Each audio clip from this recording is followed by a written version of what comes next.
Cuán firme cimiento se ha dado a la fe.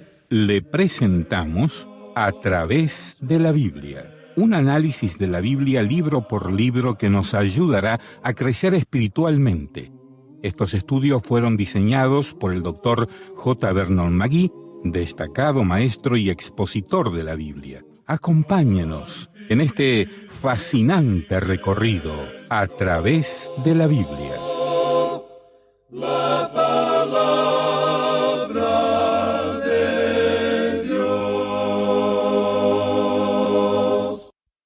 Continuamos hoy, amigo oyente, nuestro estudio en Génesis, el primer libro del Antiguo Testamento. En el programa de hoy damos comienzo al capítulo 29 de este libro maravilloso. Como usted recordará, en el capítulo 28, vimos que Jacob tuvo que salir de su casa a toda prisa. En efecto, salió a escondidas. Tuvo que huir porque su hermano Esaú lo iba a matar. Su madre lo envió a casa del tío Labán para que buscara una esposa. Allí fue donde Isaac consiguió a Rebeca y por tanto envían a Jacob para allá. Jacob anda ahora por su propia cuenta. Había sido un joven astuto y ha demostrado esa astucia aún esa noche en que sentía tanta nostalgia de su casa.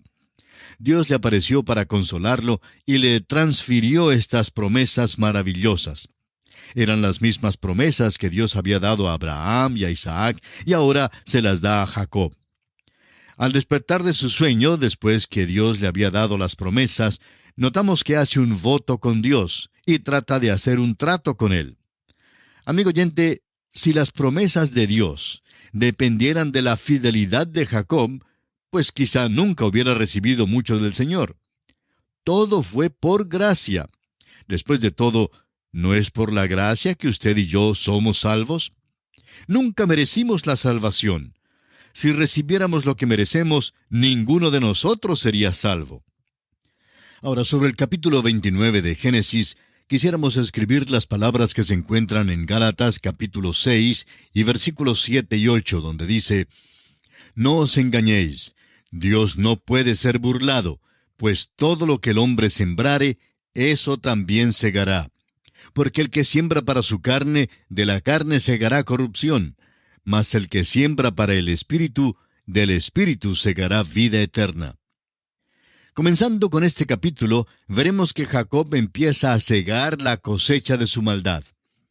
El pasaje en Gálatas está escrito primeramente a los cristianos, pero declara una ley universal de Dios para todas las edades. Es verdad en cualquier parte de la vida. Cada hijo de Dios debe aprender la lección, que el que siembra para su carne, de la carne segará corrupción. Si uno siembra maíz, siega maíz. Al sembrar algodón, cosecha algodón. Si uno siembra trigo, tendrá que cosechar trigo. Y cuando uno siembra cizaña, pues segará cizaña. Y uno descubre que esto se lleva a cabo a través de toda la Escritura. Por ejemplo, Faraón mató a los niños varones de los hebreos. ¿Y qué sucedió? Bueno, su propio hijo fue muerto por el ángel de la muerte. Acab mató a Nabot a sangre fría, y los perros llegaron y lambieron la sangre de Nabot. Elías vino donde Acab y le dijo que en el mismo lugar donde los perros lamieron la sangre de Nabot, lamerían la sangre de él. Acab quizás sonrió y pensó: bueno, simplemente me mantendré alejado de ese lugar. Sin embargo, amigo oyente, esta profecía se cumplió literalmente. También David, el gran rey de Israel, descubrió que esta era una ley inexorable que fue aplicable a su pecado. Cometió esos terribles pecados de adulterio y homicidio. Dios le perdonó su pecado, es verdad. Sin embargo, comprobó David que lo que había sembrado, eso tuvo que cegar. A su hija la violaron y mataron a su hijo. Aún Pablo el apóstol sintió el peso de esta ley. Él dio su consentimiento para apedrear a Esteban. ¿Y qué ocurrió? Más tarde, a Pablo lo llevaron fuera de la ciudad de Listra y le apedrearon y lo dejaron por muerto. Ahora este hombre Jacob es la ilustración clásica de esta ley inflexible. Él vivía por su ingenio. Era algo confiado y presumido y nunca se había encontrado con la horma de su zapato. Como resultado, pensaba que no le hacía falta la ayuda de Dios. En la casa del tío Labán, Jacob encontró la horma de su zapato.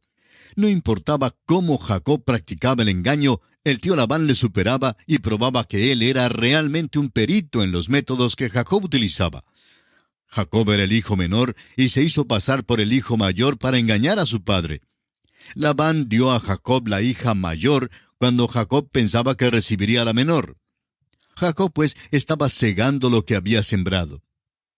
Aquí en el capítulo 29 de Génesis encontramos que Jacob llega a Harán, se encuentra con Raquel y el tío Labán sirve por Raquel y su tío le engaña. Leamos los primeros 3 versículos de este capítulo 29 de Génesis. Siguió luego Jacob su camino y fue a la tierra de los orientales.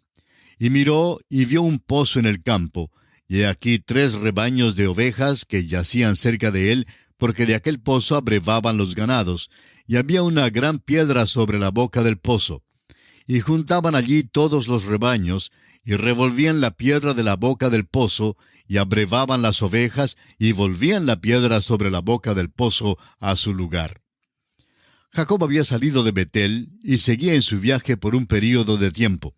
No se nos dice cuánto tiempo viajó antes de llegar a la tierra de Harán. Notamos aquí la importancia del agua en aquel país. Y todavía es importantísima porque en muchos lugares no se encuentra en grandes cantidades. Debía ahorrarse, y por eso, en una cierta hora del día, quitaban la piedra de la boca del pozo, y luego todos abrevaban las ovejas. Las personas sacaban el agua para ellos mismos, y luego tapaban el pozo. Es exactamente la hora cuando estaban preparándose para abrevar las ovejas, cuando Jacob entra en la escena. Y lo vemos aquí tan presumido como siempre. Escúchelo al leer los versículos 4 y 5. Y les dijo Jacob: Hermanos míos, ¿de dónde sois? Y ellos respondieron: De Harán somos. Él les dijo: ¿Conocéis a Labán, hijo de Nachor? Y ellos dijeron: Sí, le conocemos. Tal vez sí le conocían. Ahora Jacob no le conocía, pero ya tendrá su oportunidad para conocerlo. Ahora los versículos 6 al 8 prosigue esta conversación. Y él les dijo: ¿Está bien? Y ellos dijeron: Bien. Y he aquí Raquel su hija viene con las ovejas. Y él dijo: He aquí es aún muy de día, no es tiempo todavía de recoger el ganado, abrevad las ovejas e id a apacentarlas. Y ellos respondieron: No podemos hasta que se junten todos los rebaños y remuevan la piedra de la boca del pozo para que abrevemos las ovejas.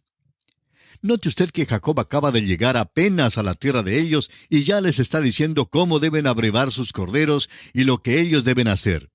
Esto es algo muy típico de Jacob a propósito. Pero ellos le dijeron: No podemos hasta que se junten todos los rebaños y remuevan la piedra de la boca del pozo para que abrevemos las ovejas. Leamos ahora los versículos 9 y 10 de este capítulo 29 de Génesis.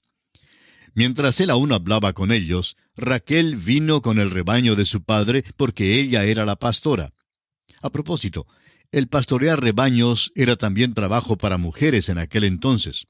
Y Raquel era pastora que cuidaba las ovejas de su padre.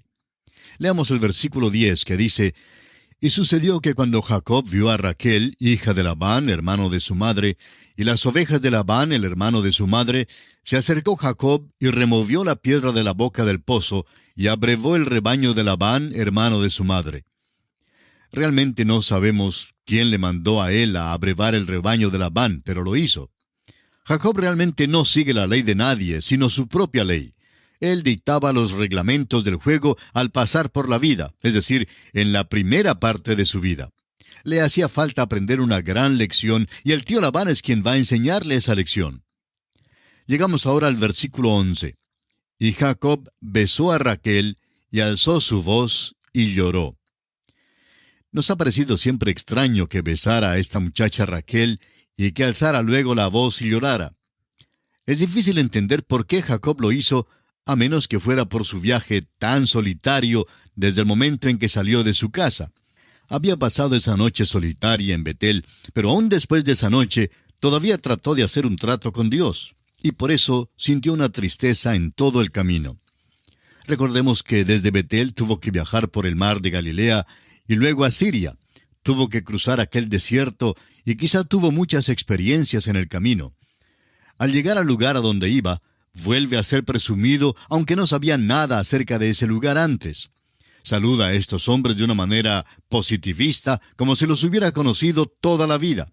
Les hace preguntas y luego quita la piedra para Raquel, aunque al parecer no era la hora de quitar la piedra, pero lo hizo. Imaginamos que estuviera tan lleno de emoción que al saludar a esta muchacha Raquel, la besó y lloró. Suponemos que esta sea la explicación de este cuadro. Ahora note usted lo que dice en el versículo 12. Y Jacob dijo a Raquel que él era hermano de su padre y que era hijo de Rebeca, y ella corrió y dio las nuevas a su padre. Note usted que él le dice que es hermano de su padre. Bueno, en realidad quiere decir sobrino. El hebreo no hace tantas distinciones como hacemos nosotros hoy en día. Si estaba emparentado, pues estaba emparentado y significaba que era hermano. Así se traduce aquí y es correcto. Pero él es en realidad su sobrino. Ahora leamos el versículo 13. Así que oyó Labán las nuevas de Jacob, hijo de su hermana, corrió a recibirlo, y lo abrazó, lo besó, y lo trajo a su casa. Y él contó a Labán todas estas cosas. Nos imaginamos que Jacob hablara de muchas cosas, el viaje que acababa de hacer y cómo había salido de su casa. No nos sorprendería que Jacob los divirtiera en la cena con la historia de cómo es que logró engañar a su hermano, y cómo consiguió la primogenitura, y cómo recibió también la bendición de su padre, y la forma en que utilizó la trampa para lograrlo, y cuán mañoso era. Sin duda les dijo acerca de aquella noche en Betel. Le dijo a Labán todas estas cosas. Ahora el versículo 14 dice, y Labán le dijo, ciertamente hueso mío y carne mía eres. Y estuvo con él durante un mes. Labán quedó convencido ahora que este era su sobrino, y le dice, en verdad tú eres pariente mío, pues quiero que te sientas como en tu casa. Ahora pasa un mes, ¿y qué sucede? Bueno, Jacob no trabaja. Es un sobrino que ha llegado de un país lejano y está visitando a su tío. Suponemos que pensó que podía gozar del hospedaje gratuito, y durante aquel tiempo galantea a la señorita Raquel. Por lo menos es cierto que la ha mirado amorosamente, y creemos que ella también le miraba con amor. Ahora nos imaginamos que fuera en una mañana en el desayuno cuando tuvo lugar el incidente siguiente. En los versículos 15 al 17, escuchemos la conversación entre tío y sobrino. Entonces dijo Labán a Jacob, «Por ser tú mi hermano, ¿me servirás de balde? Dime cuál será tu salario». Y Labán tenía 2 hijas. El nombre de la mayor era Lea, y el nombre de la menor Raquel. Y los ojos de Lea eran delicados, pero Raquel era de lindo semblante y de hermoso parecer. El tío Labán es muy astuto. ¿Quién ha dicho algo de trabajar? Jacob no lo ha mencionado. Pero el tío Labán es muy mañoso y dice que no quiere que Jacob le trabaje sin recibir salario. Y dice que está dispuesto a pagar a Jacob un salario conveniente. Francamente, usted no vive con Labán un mes sin hacer algún tipo de arreglo para pagar el hospedaje. El tío Labán es mañoso también y ahora tratará con su sobrino. Se nos presenta aquí otra hija, la cual es Lea. El tío Labán ha vigilado a este joven y ha notado que su sobrino tiene mucho interés en su hija Raquel, la menor de las 2 hijas. Se nos explica la razón por la cual sucedió esto para que lo comprendamos. Raquel es una joven bella. Los ojos de Lea, se nos dice, eran delicados, lo que quiere decir que no era nada bella. Al leer algunos de los dramas del dramaturgo griego Eurípides, se nota que cuando un joven quería decir algo favorable en cuanto a su novia, pues le decía que tenía los ojos como los ojos de una vaca. Ahora, algunos de nosotros tendríamos dificultad en considerar que esto fuera un cumplido. Pero, ¿ha mirado usted una vaca últimamente, es decir, ojo a ojo? Bueno, la próxima vez que se encuentre con una vaca, mírela ojo a ojo y podrá notar cuán bellos son los ojos de la vaca. Así pues, cuando los griegos pensaban que la mujer era bella, decían que tenía los ojos de una vaca. Pero notemos que aquí en cuanto a Lea, se nos dice que los ojos eran delicados, lo que realmente quiere decir no tenía nada de belleza. Bueno, leamos ahora el versículo 18 de este capítulo 29 de Génesis. Y Jacob amó a Raquel y dijo, «Yo te serviré 7 años por Raquel, tu hija menor». Vemos que Jacob estaba bien enamorado. Por tanto, aquella mañana en el desayuno, cuando el tío Labán sugirió que trabajara, pensaba realmente en otra cosa.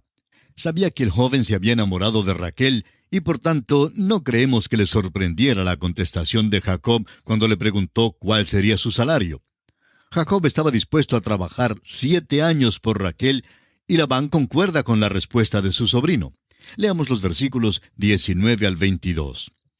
Y Labán respondió: Mejor es que te la dé a ti, y no que la dé a otro hombre. Quédate conmigo. Así sirvió Jacob por Raquel 7 años, y le parecieron como pocos días, porque la amaba. Entonces dijo Jacob a Labán: Dame mi mujer, porque mi tiempo se ha cumplido para unirme a ella.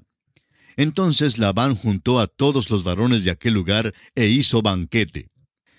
Encontramos aquí una de las cosas más amables que se dicen acerca de Jacob. Francamente, la única parte de la vida de este hombre, es decir, la primera parte de su vida, que tiene algo de hermoso, de noble o admirable, es su amor por Raquel. Eso es muy descollante. Puede imaginarse a Jacob trabajando. Y amigo oyente, el tío Labán obligó a Jacob a trabajar duro. Trabajar en el frío, en la lluvia y en todo tipo de tiempo. Pero Jacob siempre pensaba en aquella señorita Raquel.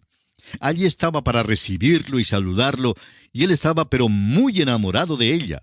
Leamos los versículos 23 al 26 de este capítulo 29 de Génesis. Y sucedió que a la noche tomó a Lea su hija y se la trajo, y él se llegó a ella. Y dio Labán su sierva Silpa a su hija Lea por criada. Venida la mañana, he aquí que era Lea. Y Jacob dijo a Labán: ¿Qué es esto que me has hecho? ¿No te he servido por Raquel? ¿Por qué, pues, me has engañado? Y Labán respondió: No se hace así en nuestro lugar, que se dé la menor antes de la mayor. Encontramos aquí una mala jugada. En la ceremonia de matrimonio en aquellos días, la mujer se cubría con un velo y quedaba velada por completo para que no la vieran. Pobre Jacob no vio a la muchacha hasta que entraron en la tienda. Alzó el velo y he aquí no era Raquel, era Lea. Y nos preguntamos si en aquel momento, al ver que había sido engañado, Jacob quizá recordó algo de su propio padre cuando él se hizo pasar por el mayor. Engañó a su padre y por eso tuvo que huir de la casa. Había recibido la bendición, pero en cambio había engañado a su padre. Dios no apoya ese tipo de conducta, no la aprueba de ninguna manera. Dios había prometido la bendición a Jacob, pero debió haber esperado para recibirla por la senda que Dios había establecido. Debe recibir la bendición por la senda de Dios, y no por la suya. ¿Y qué pasa? Se hizo pasar por el mayor cuando realmente era el menor. Ahora aquí cree que consigue la menor, pero en vez de eso obtiene la mayor de las hijas de Labán. Se le vuelve la tortilla, pudiéramos decir, y esto es una cosa muy terrible para Jacob. Es cosa criminal lo que le ha hecho Labán. Pero note usted cómo el tío Labán lo da como legítimo. Es un perito en ese tipo de cosa. Le dice a Jacob que había una cosa pequeña en el contrato, una cláusula pequeñita en letra chiquita allá en su contrato. Simplemente olvidó mencionárselo a Jacob. Tienen una costumbre en su tierra, y es que la hija mayor debe casarse primero, y que la hija menor no se puede casar hasta cuando se haya casado la mayor. Le dice que siente muchísimo que se le olvidara mencionar esto y que fue por eso que sucedió así. Pero el tío Labán está dispuesto a ser muy generoso en sus tratos y por tanto le hace a Jacob otra oferta. Leamos el versículo 27 de este capítulo 29 de Génesis. Cumple la semana de esta y se te dará también la otra por el servicio que hagas conmigo otros 7 años. Esta semana son otros 7 años. Ahora no diga usted que este hombre tendrá 2 esposas y que Dios lo aprueba. El relato aquí es inspirado porque eso es lo que sucedió. Pero eso no significa que Dios lo hubiera aprobado. En el caso de Abraham que tomó a Agar, toda la historia manifiesta que Dios lo desaprobó por completo. Y se relata aquí porque es un hecho que ocurrió. Bueno, el tío Labán está recibiendo el valor cabal del dinero, ¿no le parece? Y el pobre Jacob realmente está recibiendo clases en esa escuela de las dificultades, en esa escuela del sufrimiento. pero está tomando 2 esposas y no debe haberlo hecho, y estará muy afligido por eso. Leamos el versículo 28. E hizo Jacob así, y cumplió la semana de aquella, y él le dio a Raquel su hija por mujer. El pobre Jacob ciertamente se ha llevado un chasco. El tío Labán le había dicho que le daría a Raquel si le servía 7 años. Ahora Jacob sirvió los 7 años, pero recibió a Lea. Bueno, después de todo, él también había engañado a su padre y a su hermano, haciéndose pasar por el hijo mayor cuando en realidad era el menor. Ahora se le da la mayor cuando pensaba recibir la menor. Sirve al tío Labán el doble del tiempo que había concordado al principio. Los 7 años habrían de ser muchos, pero en todo sirvió 14 años y ahora tiene 2 esposas. Amigo oyente, Dios no aprobó esto. Este hombre encontrará muchísimos problemas en su familia de aquí en adelante, y todos, por supuesto, datan de sus propios métodos que empleaba y que Dios no aprobó. Leamos los versículos 29 al 32. Y dio Labán a Raquel su hija, su sierva Bilha, por criada. Y se llegó también a Raquel, y la amó también más que a Lea, y sirvió a Labán aún otros 7 años. Y vio Jehová que Lea era menospreciada, y le dio hijos, pero Raquel era estéril.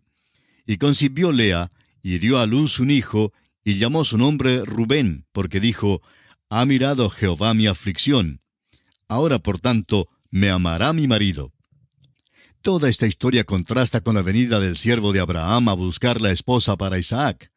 El siervo acudió a Dios continuamente por su dirección. Jacob viajó por su propio ingenio y estaba absolutamente seguro y porfiado. La decepción que experimentó por mano de Labán mostró que no le era posible depender de su propia fuerza y habilidad. Le faltaba la dirección del Señor en su vida. Y así también al cristiano hoy en día le falta la guía del Señor y la plenitud del Espíritu Santo para todo momento de cada día. Lea es una persona triste, pero llega a ser la madre de Rubén, el hijo mayor. Sin embargo, él no iba a iniciar la línea que conduce a Cristo. En realidad, el que conducirá a Cristo será Judá, el hijo que le nace a Lea de último. Lea tuvo 4 hijos. Le nació Rubén, y en el versículo 33 le nace Simeón. Luego, en el versículo 34, le nació Leví. Y el 4.º hijo, en el versículo 35, es Judá. Y en realidad tuvo unos hijos destacados. Judá es de quien procede la línea real. David era de esta línea, y más adelante, por supuesto, el Señor Jesucristo mismo. Según la carne, Cristo procedió de la línea de Judá. Leví dio origen a la tribu sacerdotal. Usted recordará que Rubén perdió su puesto de primogénito por causa de su pecado. Este capítulo 29 concluye, pues, con la bendición de Dios sobre Lea, dándole 4 hijos. Y esto concluye también nuestro estudio de este capítulo. En nuestro próximo programa comenzaremos el estudio del capítulo 30 y confiamos que usted volverá a escucharnos. Será pues, hasta entonces, es nuestra oración que el Señor le bendiga muy ricamente. Y así terminamos por hoy. Escríbanos y cuéntenos qué le pareció y cómo le ayudó el estudio de hoy. Si desea recibir las notas y bosquejos de lo que estamos estudiando, suscríbase gratis en nuestra página en Internet. Esta es la dirección: atravesdelabiblia.org/notas.